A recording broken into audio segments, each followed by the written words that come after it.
Community की जानी पहचानी शख्सियत थी।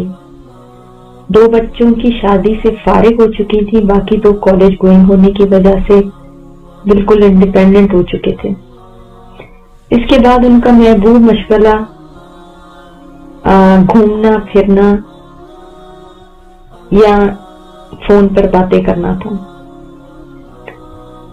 नमाज पढ़ती थी और इसी को आजकल दीनदारी समझा जाता है, तो इस लिहाज से दीनदार भी थी। मगर इसके अलावा इसी को काफी समझती थी। गले में दुपट्टा डाल दिया और यही सोचा कि हम दीन के बड़े पाबंद हैं। जब कोई उनको कुछ कहता तो कहती, बस मेरे शौहर को ये स्कार्फ वगैरह पसंद नहीं है और मुझे तो शौहर की बात माननी है, जो उनको पसंद आएगा वैसे ही करूंगी। इसके बाद वो स्कार्फ और अबाया वालियों की वो बुराइयां करती कि देख लिया स्कार्फ वालों को भी, वो ऐसे होते हैं ऐसे होते हैं।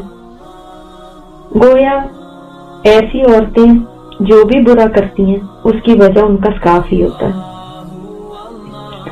एक बड़ा मसला जो उनका था वो उनकी जुबान का था। ये जुबान की हिफाजत बिल्कुल नहीं करती थी। जिधर बैठती थी किसी न किसी की गीबत, किसी की चुगली। पूरी कम्युनिटी में वो न्यूज ब्रेकर थी।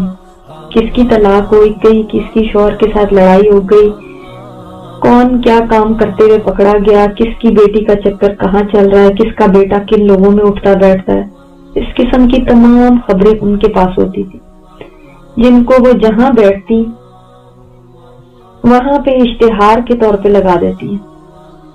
और आजकल तो कहीं जाने की भी जरूरत नहीं, फोन पर ही ये सारे काम हो जाते थे।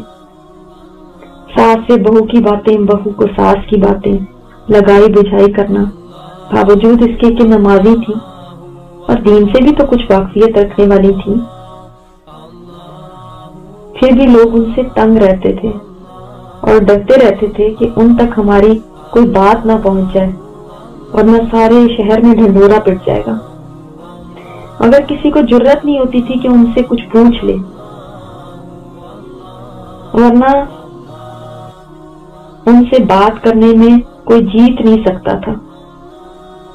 अपनी शामत लाने के मुतरादिफ था ये।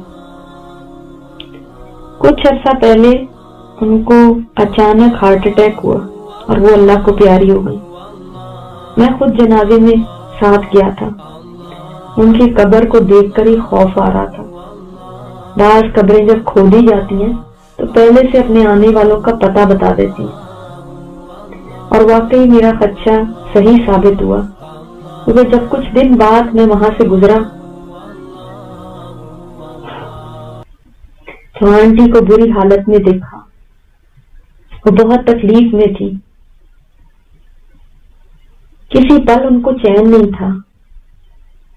अजाब की शिद्दत की वजह से उनके होश उड़े जा रहे थे। वो तकलीफ से करा रही थी।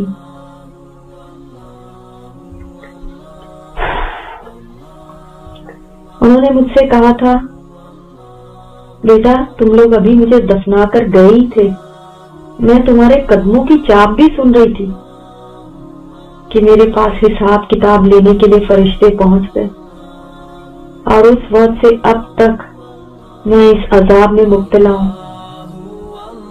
मैं बगैर तहकीक के आगे खबरें पहुंचाया करती थी, देखती नहीं थी कि सच है या झूठ है।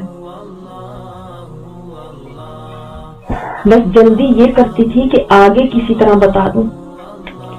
बेटा मैं ये शौकिया नहीं करती थी, असल में लोगों में जचने के लिए करती थी। इसी वजह से चुगलियां भी करती थी, सिर्फ सेल्फ इम्पोर्टेंस हासिल करने के लिए, क्योंकि लोग ऐसी बातों को बहुत पसंद करते हैं और बड़े चस्के लेकर सुनते हैं। जब मैं उनको ये खबरें देती थी तो मेरी बड़ी अहमियत हो जाती थी। अब देखो ना कहां गए वो लोग जिनमें मैं अपनी अहमियत जताने के लिए ये सब